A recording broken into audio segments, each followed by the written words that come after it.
मुरली है। सुनते हैं बाप दादा से। आज की मुरली क्या कह रहे हैं मेरे बाबा सब। मीठे बच्चे, घर घर को स्वर्ग बनाने की जिम्मेदारी तुम बच्चों पर है। हमको हर एक घर को स्वर्ग बनाना है। तो उसके लिए क्या करना होगा? पहले अपने मन में वो स्वर्ग बनाना। सब आत्माओं को अपने मन में वैसा विजुअलाइज करना। जैसे वो अगर स्वर्ग हो जाए तो आत्माएं सब कैसे होंगी? असुर तो नहीं होंगे, स्वर्ग में असुर नहीं होते। कैसे हर आत्मा को विजुअलाइज करें? घर घर को स्वर्ग बनाने के लिए पहले अपने हृदय को स्वर्ग बनाए, अपने मन मस्तिष्क को स्वर्ग बनाए। हर आत्मा चाहे कुछ भी करती, लेकिन मेरे मन में उनका जो चित्र है, स्वर्गिक चित्र, वो चेंज ना हो, तभी वो चेंज हो जाएंगे बाहर। सब पतित से पावन होने का लक्ष्य देना, सबको पतित से पावन होने का लक्ष्य देना है। दैवी गुण धारण करना। स्वर्ग के निवासी कौन हो सकते हैं? जिनमें दादी गुण। तो जब हम दादी गुण धारण करेंगे तो वो वाइब्रेशन फैलेगा हमारे मनसा से, हमारी वाचा से और हमारी कर्मणा से। सारे गुण बाकी आत्माओं में भी फैलेंगे। जैसे हमारे से अवगुण फैला, हम क्रोधी हुए, संसार क्रोधी हुआ, प्रकृति क्रोधी हुई, जीव जंतु क्रोधी हो गए, हम पतित हुए तो संसार पतित हो गया। देवताएं वाम मार्ग में जाते हैं तभी उपद्रव स्टार्ट होता है दुनिया में। जब हम अपना आत्मिक स्मृति भूलते हैं, जैसे सतयुग था, त्रेता था, त्रेता के अंत तक हम लोगों ने कुछ भी कर्म नहीं किया, कुछ भी बुरा नहीं किया। फिर भी आंधी आता है, तूफान आता है, अर्थक्वेक आता है और सारी संपत्ति, सोना हीरा जवाहरात जो भी हमारे पास है सब धरती में चली जाती है और द्वापर स्टार्ट हो जाए। तो ऐसा क्यों होता है? क्योंकि हम अपने आप को उसी समय जैसे भूल जाते हैं कि हम आत्मा है। जैसे ये आता है कि हम देह हैं, देह की तरफ आकर्षण जाता है, हमने कुछ नहीं किया, बस हम अपने अपने आप को भूल गए, विस्मृति हो गई। ऐसे ही उपद्रव स्टार्ट हो जाता है। तो उस एक छोटी सी बात से इतना बड़ा तूफान आ सकता है। आज तो हम बहुत गिरते, तो तूफान कैसे नहीं आएगा कहीं? और घर घर स्वर्ग कैसे बनेगा? तभी बनेगा जब हम आत्मा देखिए अपने आप को, दूसरों को। तो वो भी अपनी दृष्टि, उनकी भी दृष्टि बदल जाएगी, उनको भी अपनी रूहानियत का अनुभव होगा। हमारे आसपास की आत्मा है, हमको पहले बदलना है, दैवी गुण धारण कर। आज का प्रश्न है, ईश्वरीय बोध में आने से तुम बच्चों को कौन सा अनुभव होता है? उत्तर है, ईश्वरीय बोध में आने से मंगल मिलन मनाने का अनुभव ईश्वरीय बोध में आने वाले बच्चों को। तुम जानते हो संगम मिलकर ईश्वर से मिलन मनाना। तुम ईश्वर से मिलन मनाकर भारत को स्वर्ग बना देते हो। इस समय तुम बच्चे सम्मुख में थे। सारा कल्प कोई भी सम्मुख मिलन नहीं मना सकता। तुम्हारा यह बहुत छोटा सा ईश्वरीय गुण है। शिव बाबा है दादा, ब्रह्मा है बाबा, और तुम बच्चे हो भाई बहन। दूसरा कोई संबंध नहीं। आज का गीत है नई उम्र की कली। ओम शांति। बाबा जब आते हैं पहले उस समय साइलेंस में बैठना चाहिए। हम बाबा से मिलन मना, जब बाबा का यहाँ आह्वान करें, कुछ समय साइलेंस में जाकर बाबा से मिलन मनाना चाहिए। क्योंकि पहले पहले दान दिया जाता है याद का। पहले उनको याद करना, याद से ही पतितों को पावन बनाना। जब हम जितना बाबा को याद करेंगे, हमारे चारों तरफ हम भी बदलते जाएंगे, हम भी पतित से पावन हो जाएंगे और हमारे चारों तरफ सब बदलते जाएंगे। तो श्वास भी न गुजरे, एक श्वास भी न व्यर्थ जाए, जब बाबा की याद आए, हर एक सांस और सांस बाबा की याद, अभी फास्ट गति से चेंज होगा। तुम बच्चे दान दे रहे हो और ले रहे हो। बाप आकर कांटों से कलियां बनाते हैं, फिर कलियों से फूल बनते हैं। तुम जानते हो हमारी सर्विस ही है हर एक को स्वर्ग के लायक बनाना, जैसे तुम बन रहे हो। ये हमारी सर्विस है। हमको सबको हेल्थ वेल्थ हैप्पीनेस देनी है। किससे? बाबा से लेकर। बाबा आकर पहले हेल्थ, पीछे वेल्थ देते हैं। अभी बाबा हमको क्या दे रहे? हेल्थ। आत्मा हेल्दी होगी तो बॉडी हेल्दी हो जाएगा। पहले शांति, क्योंकि शांति बहुत बड़ा एटम बम है। जैसे ही शांति होती है, विकार सब, पहले तो दर्द, जैसे ही एक्सपेरिमेंट करके देखें, जहाँ भी दर्द है हम बाबा से शांति की किरणें लेकर के वहां दे, वो दर्द का एरिया तुरंत खत्म हो जाएगा। तो पहले शांति, फिर सुख मिलता। और एक्चुअल में सुख दोनों में है। बाबा से जब हम मिलन बनाते हैं, पवित्रता की किरण लेते हैं, तो सुख भी मिलता है, शांति भी, अतीन्द्रिय सुख मिलने लगता है। तुम बच्चों को सुख और शांति दोनों चाहिए। और जो सन्यासी आदि हैं वो सिर्फ शांति चाहते हैं, सन्यासी सुख नहीं चाहते, क्योंकि उनको लगता है सुख काग विष्ठा समान है, क्योंकि वो सांसारिक सुख को जानते हैं, वो अतीन्द्रिय सुख को नहीं जानते। अतीन्द्रिय सुख पूछना है तो गोप गोपियों से पूछो। गोप गोपियां शिव गोपी वल्लभ से जब योग लगाती है तो अतीन्द्रिय सुख में चली जाती। तो सुख तो वो दे न सके, सन्यासी सुख नहीं दे सकते, क्योंकि वो तो सुख को छोड़ कर जाते हैं। अगर शांति देवे तो भी अल्पकाल, क्षण भंगुर सुख के लिए। कहते हैं सुख तो काग विष्ठा समान। सन्यासी बहुत करके शांति चाहते हैं, मुक्ति के लिए। मुक्ति दूसरा कोई दे नहीं सकता, वो भी मुक्ति खोजते हैं, तभी वो सन्यास लेते हैं, गृहस्थ धर्म त्यागते हैं, क्योंकि उनको लगता है स्त्री नरक का द्वार है। इसको बेहद की मुक्ति, बेहद की जीवन मुक्ति कहा जाता है। लेकिन बाबा आकर सब उल्टा कर देते हैं। कहते हैं ज्ञान लो तो जाओ माताओं के पास, क्योंकि माताएं स्वर्ग का द्वार है, उनसे ही तुमको स्वर्ग की प्राप्ति होगी। तो भगवान कितना उद्धार करते हैं माताओं का, क्योंकि दुनिया ने उनको ऐसा कह दिया है ना, क्या शूद्र पशु नारी, ये सब तारण के अधिकारी, इतना ज्यादा नारी का अपमान किया है। तो इसीलिए बाबा आकर ज्ञान का कलश माताओं के ऊपर रखते हैं। अगर किसी का उद्धार होना है तो उनको माताओं के पास जाना है, उनसे ही उनको ज्ञान मिलना है।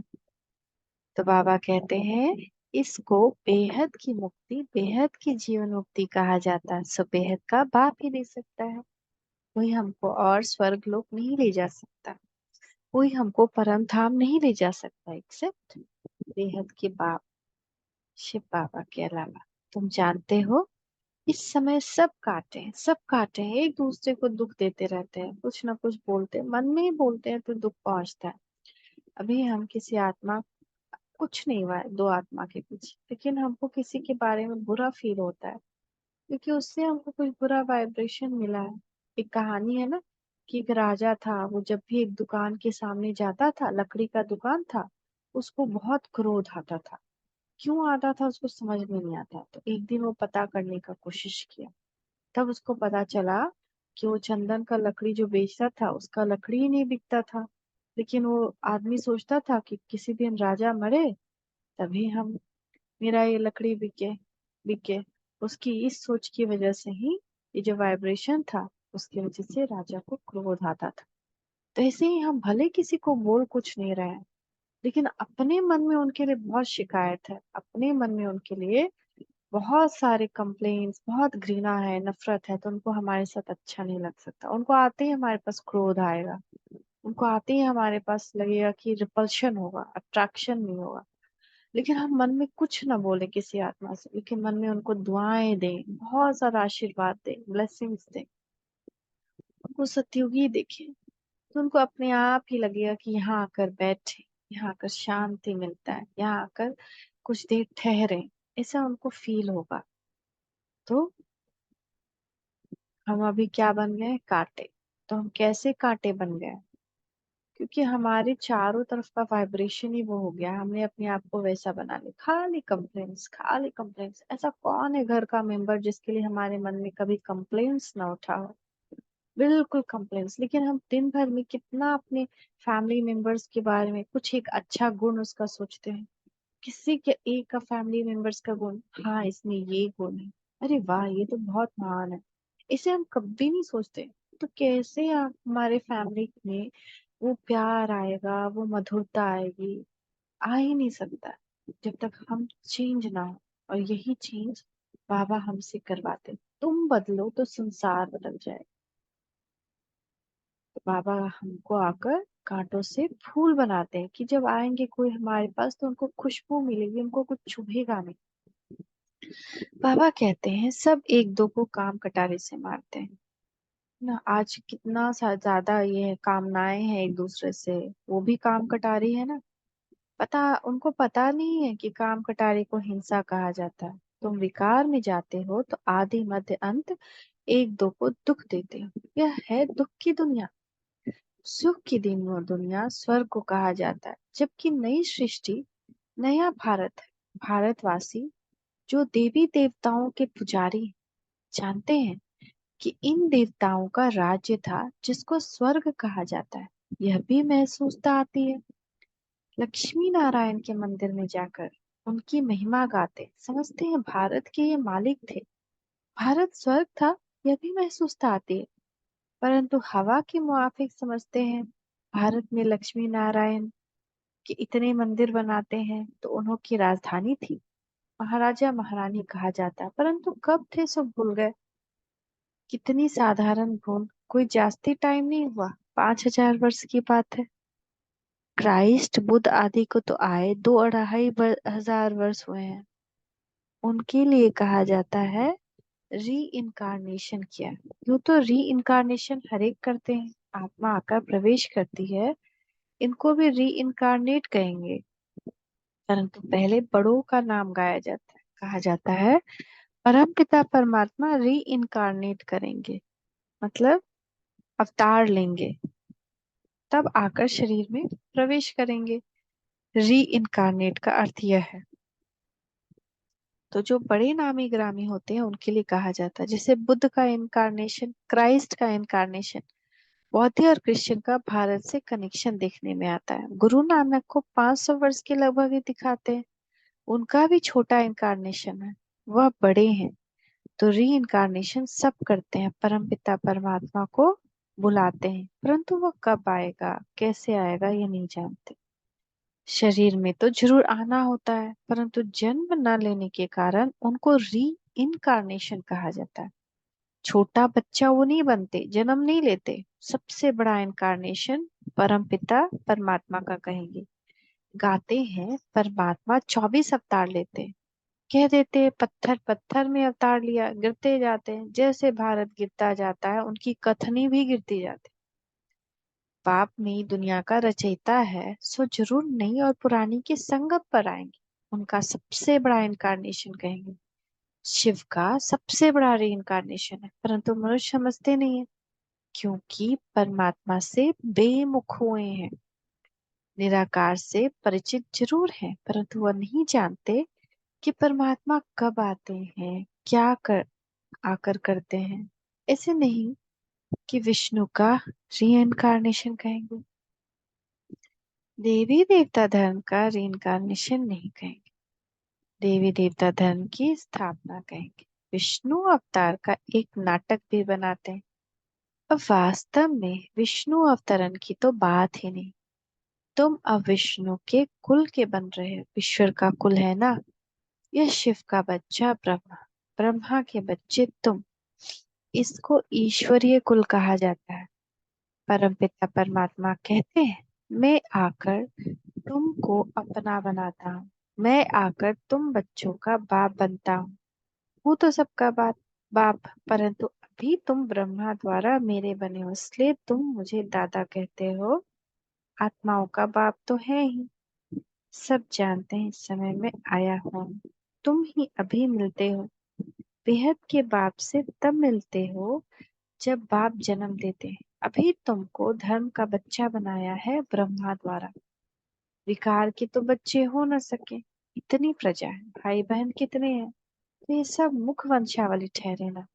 सन्यासियों की वंशावली नहीं होती, उनमें कोई दादा बाबा का कनेक्शन नहीं है। यहाँ बाप भी है, दादा भी है। दादा इनको बड़े भाई को कहा जाता है। बाप आकर अपना बनाते हैं। तो कभी बाप दादा मतलब हो जाता है ब्रह्मा बाबा, प्रजापिता बाबा और शिव बाबा दादा। और दादा यानी ग्रैंडफादर। और कभी हो जाता है कि बाप दादा, बाप दादा यानी बड़ा भाई, क्योंकि हम सब परमात्मा की संतान है तो ब्रह्मा भी हमारे भाई हुए। और शिव बाबा पिता। बाबा बहुत खेल खेलते हैं, लेकिन ये सब युक्ति इसीलिए है कि सब पवित्र बने, बस और कुछ नहीं। तो बाबा कहते हैं, बाप आकर अपना बनाते हैं। तुम जानते हो हम ईश्वर की गोद में आए हैं, यह मंगल मिलन है।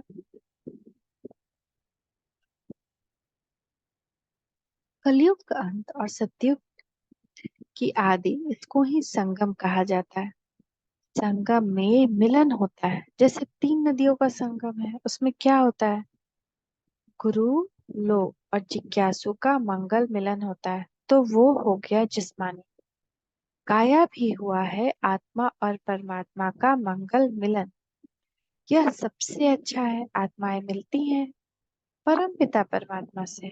इसमें पानी के नदी की बात नहीं है। यहाँ तुम बैठे हो, यहाँ तुम्हारा बहुत भारी मंगल मिलन है। आत्माएं भी चैतन्य है। परम पिता परमात्मा का यह लोन लिया हुआ शरीर है। इनको मंगल मिलन कहा जाता है। कुंभ का मेला कहा जाता है ना। कुंभ को भी संगम कहेंगे। तीन नदियों के संगम का नाम कुंभ रख दिया है। सबसे बड़ा संगम कौन सा है, सागर और नदियों का। सबसे बड़ी नदी है ब्रह्मपुत्रा, उसमें बाबा आते हैं, इसीलिए सागर और ब्रह्मपुत्रा नदी का इकट्ठा मेला तो है। अब कुंभ का मेला है संगम पर। तुम सब ज्ञान सागर बाप से मिलते हो, इसको ईश्वरीय कुंभ का मेला कह सकते हैं। यह है आत्माओं का परमात्मा का संगम। कुंभ व संगम बात एक ही है। तुम तो बच्चे जानते हो कि हम अपने लिए स्वर्ग की स्थापना कर रहे हैं। हमको घर में पवित्र होकर रहना है। जहाँ पवित्रता है वहीं वहां ही स्वर्ग कहेंगे। जब तक हम पवित्र नहीं, तब तक सुख शांति कैसे आएगी। तो हमको संपूर्ण पवित्र रहना। हम सोचते रहे दूसरों की खुशी के लिए हम योग ना करें, दूसरों की खुशी के लिए हम लहसुन प्याज ना छोड़ें, तो ऐसा नहीं हो सकता कि वो सुखी हो जाए, वो हैप्पी हो जाए। नहीं, आगे जाकर और दुखी ही होंगे। हाँ, हमको ये परीक्षा देनी होगी कि उनका मुंह बनाया हुआ चेहरा सामने आए, लेकिन वो हमारा ही पहले पिछले जन्म का बकाया जो है वो समाप्त होगा उस जरिए। किसी न किसी जरिए तो समाप्त होना ही है। तो मुंह बनाए तो ठीक है, अच्छे से खाए तो भी ठीक है, लेकिन कल्याण उसमें भी उनका भी है, मेरा भी है। नहीं करने से कोई कल्याण नहीं, सिर्फ और सिर्फ विनाश है। हर तरह से, हर तरह से हमको अपने आप को पवित्र रखना है। हम सोचे कि पति को हम सुख देते रहें, कहीं पति दूसरे से कनेक्शन ना रख ले। ऐसा भी नहीं हो सकता कि हम पति को बांधे रख जाएं, उनको काम विकार में बांध रख करके। क्योंकि जो होना है वो हो कर रहेगा, हम चाहे कुछ करें। लेकिन अगर हम पवित्र बनते हैं तो साथ भगवान का मिलेगा। भगवान सब कुछ सही रास्ते पर रखेगा और सबको सही रास्ते पर लाएगा। तो भगवान का साथ लेना है, नहीं तो विनाश तो होना ही है, दुख तो आना ही है। लेकिन सुखी वही रहेगा जो अभी भगवान के साथ देगा, भगवान का साथ लेगा। तो पवित्रता रखना है। जहाँ पवित्रता है वहां ही स्वर्ग कहेंगे। बच्चे पवित्र रहते हैं तो पवित्रता सुख शांति है। तुम्हारी अवस्था ऐसी होनी चाहिए जैसे देवताओं की होती है। सर्वगुण संपन्न, कोई अवगुण नहीं, क्रोध नहीं, काम नहीं, विकार नहीं। आंखें दुनियावी चीजों पर ना भागे, वैराग्य आए, ज्ञान का वैराग्य। हम सोचे समझे, ज्ञान परियां बने, रंग बिरंगी चीजों से मुंह छुटे, स्वाद नमकीन खट्टा चीजों से मुंह छूटे। हम अपने आप को शिव बाबा का बनाकर रखेंगे, तभी हम सबको शिव बाबा का बना पाएंगे। नहीं तो हम खुद ही विकार में हैं, तो दूसरों को क्या हम साफ करेंगे? हम खुद ही गंदे हैं तो दूसरों की सफाई कैसे करेंगे? जैसे ही दूसरे को हाथ लगाने जाएंगे वो भी मैले हो जाएंगे और मैले हो जाएंगे। तो बाबा इसलिए कह रहे हैं कि तुम्हारी अवस्था ऐसी होनी चाहिए जैसे देवी देवताओं की है। छोटे बच्चे को देखिए, क्यों उनको अनमैरिड रखा जाता है? क्यों बचपन में उनकी शादी नहीं की जाती? क्यों 18 साल फिक्स किया गया? क्यों बड़े होकर उनकी शादी की जाती है? क्यों उनको बचपन में ज्ञान के लिए भेजा जाता है, स्कूल भेजा जाता है? क्यों नहीं उनको शादी के बाद स्कूल भेजा जाता है? क्योंकि जब तक जीवन पवित्र है तब तक ही बुद्धि में ज्ञान धारण हो सकता है, सोच समझ की शक्ति बढ़ती है जो उनको आगे के जीवन में काम आती है। इसीलिए पहले इवन राजा रानी पहले क्या करते थे, उनको वन आश्रम में भेज देते थे कि जाओ और वहीं जाकर पढ़ो। नहीं तो यहाँ पे भी रहते रहते कहीं ना कुछ भोग विलास में मोह जाएगा, तो बुद्धि अपवित्र होगी, तो ज्ञान धारण नहीं होगा। तो आज हर एक बच्चों का भी यही एक सिस्टम हो गया है। आज बच्चों में कंसंट्रेशन पावर कम, उनमें विकार ज्यादा है, उनमें आ, ज्ञान धारण करने की शक्ति कम हो रही है ना। जो याद करते वो याद नहीं रहता है। स्कूल में नंबर कम आ रहे हैं, टीचर्स के कंप्लेन आ रहे हैं, बहुत जगह ये शिकायत आ रही है। बच्चे हाइपर एक्टिव हो रहे हैं, क्यों? खान पान की अपवित्रता, जो वो देखते हैं सुनते हैं पढ़ते हैं वो अपवित्रता। आजकल स्कूल में डांस भी कराया जाता है, तो छमक छल्लों पे डांस कराया जाता है, तो कितनी अपवित्रता है, स्कूल भी पवित्र नहीं रहा। तो कैसे उनको ज्ञान धारण, कैसे उनमें वो दिव्यता आएगी, वो गुण आएगा? तो इसीलिए बाबा कह रहे हैं अब तो पवित्र बनो, तुम्हारे लिए ही गीत है, घर घर को स्वर्ग बनाओ। सत्युग में घर घर स्वर्ग था, अब नहीं है। जो बच्चे बाप से वर्षा लेते हैं उन्हों को अपने घर बैठे पतित से पावत बनने का लक्ष्य देना है। जो भी बच्चे घर में बैठ करके भगवान से योग लगा रहे हैं उनको अपने आप को पवित्र बनाना है और घर घर को पवित्र बनाना है। यह बड़े से बड़ा चैतन्य तीर्थ है, जहाँ बाबा सागर है, वह तुम आत्माएं गंगाएं जरूर होंगी। हम ज्ञान गंगा बनते हैं ना, ज्ञान देते हैं सबको। ज्ञान से वो जब धारण करते हैं तो पवित्र होते हैं, फॉलो करते हैं। ये सबसे बड़ा ऊंच से ऊंच मेला है, वह सब है भक्ति मार्ग के मेले। यह है ज्ञान मार्ग का मेला। भक्ति मार्ग के मेले में तो जन्म बाय जन्म लगते रहते हैं, ज्ञान मार्ग का मेला एक ही बार लगता है। यह है रूहानी मिलन, सुप्रीम रूह परम धाम से आकर बच्चों से मिलते हैं। सबकी अच्छी यात्रा या मेला यह है। यह चैतन्य सागर तो कहाँ भी जा सकते हैं, वह जड़ सागर कहीं नहीं जाता, लेकिन यह सागर जाता है। बाबा को हम आवाहन करते तो बाबा यहाँ आ जाते हैं, सागर बाबा यहाँ आ जाते हैं। हम नदियां भी जाती हैं तो तुम नदियां भी जाती हो निमंत्रण पर। ज्ञान सागर इस ब्रह्मपुत्रा नदी के साथ चलते हैं, यानी ब्रह्मा बाबा के साथ। तुम भिन्न भिन्न प्रकार की नदियां हो, कोई पवित्र है कोई अपवित्र है। कोई कोई समय ऐसे बहुत आते हैं जो पवित्र नहीं रह सकते, फिर भी आते रहते हैं। बाहर के गृहस्थी भी आते हैं, अलाउ किया जाता है, ऐसे नहीं कि सबको अलाउ करेंगे। कोई मित्र संबंधी आते हैं जिन्हों को उठाने के लिए अलाउ करते हैं।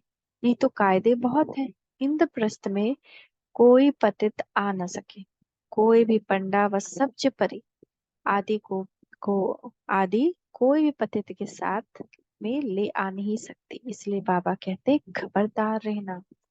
सर्टिफिकेट तुमको मिलता है, किसको साथ ले आती हो या भेज देती हो, रिस्पॉन्सिबिलिटी तुम्हारे पर है। यूं तो सेंटर्स पर भी निमंत्रण भी देते हैं, कितने पतित आते होंगे। सेंटर पर पतित आए तब तो उनको पावन बनाओ। यहाँ तो सागर बैठा हुआ है, तो नियम रखे हुए हैं, नब्ज देखी जाती है। डॉक्टर सर्जन तो भिन्न भिन्न होते हैं। मम्मा पापा व अन्य बच्चे बात करेंगे तो झट पता चलेगा कि बुद्धि में बैठता है व नहीं, है ना। एक बार किसी को ज्ञान सुनाए, उनको बताएं, तो उनको बुद्धि में बैठता है कि नहीं पता चल जाए। किसी को इंटरेस्ट आएगा, किसी को कोई इंटरेस्ट नहीं आएगा। तो जिसको इंटरेस्ट आ रहा है तो वो उस कुल का हो सकता है, तो फिर उनको अलाउ किया जाता है। तो कोई को भी समझाएंगे कि दो बाप है तो झट मानेंगे, युक्ति बतलाई जाती है। परम पिता परमात्मा का तो सब याद करते हैं, हम फलाने बाप के बच्चे हैं, सिर्फ उनके ऑक्यूपेशन को नहीं जानते। यह तो तुम बच्चे समझ गए हो कि जिस जिस नाम रूप से जो मनुष्य आते हैं, उसी नाम रूप से 5,000 वर्ष बाद फिर से आना है जरूर। क्राइस्ट का जो चित्र है हूबहू उसी समय ही हो सकता है, ऐसे और किसी मनुष्य का हो नहीं सकता। कृष्ण का जो चित्र है वह फिर और किसी मनुष्य रूप में हो नहीं सकता। जैसे कृष्ण जन्म लिए सत्युग में, फिर वही सेम फेस नहीं हो सकता। हमारा फेस भी सेम नहीं हो सकता, क्राइस्ट का फेस भी सेम नहीं हो सकता। तो अभी सब लोग हैं इस दुनिया में, मतलब क्राइस्ट भी है अपने डिफरेंट जन्म में, डिफरेंट नाम के साथ, डिफरेंट रूप के साथ, लेकिन उनको पहचान नहीं सकते क्योंकि नाम रूप काल सेम नहीं है। आत्मा भिन्न भिन्न नाम रूप देश काल में जन्म लेते लेते अपतित हो गई है, उसको फिर पावन बनाते हैं। तुम जानते हो कल्याणकारी बाप है, अकल्याणकारी रावण है, सबको सदगति देने वाला बाप है। फिर इसमें मनुष्य तो क्या, सब चीजों की सदगति हो जाती है। इस ग्लोब का कोना कोना पवित्र हो जाता है, नरक का विनाश और स्वर्ग की स्थापना होती है। जो कल पहले आए थे, कोई पंजाबी कोई पारसी आते हैं ना, सबको निमंत्रण देना है। बाप क्या आया हुआ है, ढिंढोरा पीटने में भी हर्जा नहीं है। तुम्हारे चित्र भी बड़े अच्छे हैं, अभी तुम मंदिर लायक बनते हो। अब भूतों को निकालने में बड़ी मेहनत है। लक्ष्मी अथवा नारायण को वरने के लिए विकारी अवगुण निकालने में मेहनत, कितनी मेहनत लगती है। कोई को काम का भूत, कोई को क्रोध का भूत, किसी को मोह का भूत थप्पड़ मार देते हैं, एकदम गिर पड़ते हैं, लोग वश भी गिर पड़ते हैं, है ना। अच्छे अच्छे घर की बच्चियां मिठाई देखेंगी तो छिपा कर खा लेंगी। लोभ ने कितनों को नुकसान पहुंचाया। लोभ के वश में चोरी करते हैं। पहले तुम भट्टी में थे, अभी तो अपने घर में भट्टी बनानी पड़े। बाप ने एक ही बड़ी भट्टी बनाई है, अभी तो कहते हैं पहले 7 रोज भट्टी में रहना पड़े। आजकल किसी का भट्टी में बैठना बड़ा मुश्किल। सेंटर में भी आते हैं तो रंग चढ़ाते हो, फिर घर में जाने से उड़ जाता है, संग दोष लग जाता है। अभी तो बड़ी मेहनत है। अभी तुम जानते हैं, बच्चे जानते हो, ईश्वरीय कुल में बैठे दादा बाबा और हम भाई बहन हैं। ब्राह्मण कुल सर्वोत्तम गाया गया है। उन ब्राह्मणों को भी तुम ज्ञान दे सकते हो। ब्राह्मण है उत्तम चोटी, ये संगम युगी ब्राह्मण ही फिर देवता बनते हैं। पहले तो देवताओं से भी उच्च ब्राह्मण है, चोटी तो ऊंची ठहरी ना। तुम ब्राह्मण देवताओं की पूजा करते हो, अपने को पुजारी, उनको पूज्य समझते हो। तुम उन पुजारियों ब्राह्मणों को भी यह समझा सकते हो। तुम हो सच्चे सच्चे ब्राह्मण संगम युगी। तुम ब्रह्मा मुख वंशावली, फिर तुम सो देवी देवता बनते हो। स्वर्ग का देवता जरूर परम पिता परमात्मा ही बनाएंगे, लेकिन किसको, जो दैवी गुण धारण करेंगे। मीठे मीठे सिकी लदे बच्चों प्रति मात पिता बाप दादा का याद प्यार गुड मॉर्निंग। रूहानी बाप की रूहानी बच्चों को नमस्ते। रूहानी बच्चों की रूहानी मात पिता बाप दादा को याद प्यार गुड मॉर्निंग, नमस्ते बाबा नमस्ते, शुक्रिया बाबा शुक्रिया। धारणा के लिए मुख्य सार। पहला, अंदर के अवगुणों की जांच कर उन्हें निकालना है। संग दोष से अपनी संभाल करनी। कभी कभी क्या होता है, संग के रंग में हम रंग जाते हैं, पर संग किसको रखना है, परमात्मा को। बाकी के संबंध संपर्क में आते भी जैसे कमल फूल समान रहना है। जैसे कमल फूल कीचड़ में रहता है लेकिन कीचड़ में लिप्त नहीं होता, ऐसे ही किसी से बात कर, अब कोई शिकायत किया, कोई बुराई किया या क्रोध किया, लेकिन हम हाँ में हाँ, ना में ना, कुछ नहीं, न्यूट्रल रहें। अगर बोल सकते हैं समझा सकते हैं तो समझाएं, नहीं समझा सकते हैं तो परमात्मा को देते जाए, बाबा मुझे ये स्वीकार नहीं है, मन ही मन देते जाए, आप ले लो, आप ले लो, आप ले लो। कभी क्या होता है, जैसे लौकिक में गए, है ना, ननद है, सास है, ससुर है, कभी ना कहीं कोई शिकायत कुछ सुनने को मिल जाता है। तो उस वक्त अगर हम मुंह नहीं खोल सकते कि उनको बुरा लग जाएगा, बीच में टोक देंगे, तो उनको कुछ ज्ञान नहीं है इसका, परमात्मा का, कि ऐसा नहीं करना चाहिए, तो ऐसे को हम अचानक से बोलेंगे कि नहीं नहीं हमको नहीं सुनना है, तो बुरा मान जाएंगे। तो उस वक्त परमात्मा को साथ ले ले और उनको दे दो, बाबा हम किसी का अवगुण नहीं सुना है, ये आत्मा भी अच्छी है, वो आत्मा भी अच्छी है, दोनों महान आत्माएं, फरिश्ते हैं। देवताई गुण धारण कर स्वयं को लायक बनाना है, दूसरा घर घर को स्वर्ग बनाने की सेवा करनी है, भूतों को बाप की याद से भगाना है, बाप के साथ मंगल मिलन मनाते रहना है। बाबा का एक बार महावाक्य आया था, साकार में जब बाबा आते थे तो वो कहते थे कि जो बच्चे मुझे याद नहीं करते मैं उनको क्यों याद करूं, जो बच्चे मुझे लेटर नहीं लिखते उनको मैं क्या रिप्लाई करूं। जो बच्चे बाबा को लेटर लिखते हैं, बाबा कहते हैं वो लेटर सूक्ष्म वतन में सेफ रखा हुआ है, बाबा उसको याद करते हैं। मान जैसे कल भी एक मतलब दीदी बोल रही थी कि जैसे कि आप किसी को कुछ लाने के लिए बोलते हो या कुछ बात बोलते हो कि आपको ये करना है, लेकिन वो भूल जाए इसलिए फिर उसको मैसेज कर देते हो कि देखो आपको ये कहा है ना, आपको ये काम करना है। ऐसे ही जब आप बाबा को लेटर लिख देते हो तो बाबा के पास स्टोर हो जाता है, तो बाबा आपका काम कर देता है। हमेशा लेटर लिखिए, बाबा को जरूर लिखिए, मन का सारा बात डेली, कम से कम एक बार तो जरूर लिखिए। जब हम उसको याद करेंगे तभी वो भी हमको याद करेगा। बाबा जानी जाननहार है, लेकिन बाबा ऐसे नहीं कि सबके अंदर घुसते रहेंगे कि वो क्या सोच रहा है, वो क्या सोच रहा है। जब तक हम बाबा को याद नहीं करेंगे, बाबा हमको भी याद नहीं करेगा। वरदान, अपने अनादि संस्कारों को इमर्ज कर सर्व समस्याओं को पार करने वाले उड़ता पंछी बाबा। हमारे अनादि संस्कार कौन से हैं? प्रेम स्वरूप, ज्ञान स्वरूप, आनंद स्वरूप, शांत स्वरूप, पवित्र स्वरूप, शक्ति स्वरूप और सुख स्वरूप। तो ये हमारे अनादि संस्कार है ना, सभ्यता, शालीनता, पवित्रता, इसको इमर्ज करके रखे हैं कि ये मेरे संस्कार हैं। तो अगर कोई समस्या भी आएगी तो हम कैसे बनेंगे, जैसे हम पक्षी पहाड़ के ऊपर को क्रॉस कर जाता है, मान लो एक पहाड़ है, पक्षी उड़ रहा है, पहाड़ आ गया तो क्या होगा, वो उसके ऊपर से चला जाएगा। तो ऐसे ही जब हम इन गुणों को इमर्ज करके रखेंगे तो समस्या का कितना भी पहाड़ आ जाए, हम उड़ते पंछी की तरह उसको क्रॉस कर जाएंगे। आप सब अनादि रूप में ही उड़ने वाले, लेकिन बोझ के कारण उड़ता पंछी के बजाय पिंजरे के पंछी बन गए हो। अब फिर से अनादि संस्कार इमर्ज करो, अर्थात फरिश्ते रूप में स्थित रहो, उड़ते रहो। मैं फरिश्ता हूँ, मेरा किसी से कोई रिश्ता नहीं है, ये ड्रामा है, इसमें आता हूँ, उड़ जाता हूँ। इसी को ही सहज पुरुषार्थ कहा जाता है। उड़ता पंछी बनेंगे तो परिस्थितियां नीचे और आप ऊपर हो जाएंगे। यही सर्व समस्याओं का समाधान है। समस्याओं से टकराना समाधान नहीं है, समस्याओं का सोल्यूशन ढूंढना। सोल्यूशन क्या होगा, पहाड़ आया तो क्या सोल्यूशन होगा, हमको उड़ना है, हम जा रहे हैं, हमको उसको क्रॉस करना है। तो पहाड़ आ गया तो हम क्या करेंगे, उसको टकराएंगे, उसको खोदेंगे, तो कितना टाइम निकल जाएगा। हमको उसके ऊपर से उड़ जाना। स्लोगन, हर कदम में कल्याण समझ, हर कदम में कल्याण समझ, जो कुछ हो रहा है उसमें कुछ न कुछ कल्याण समाया है।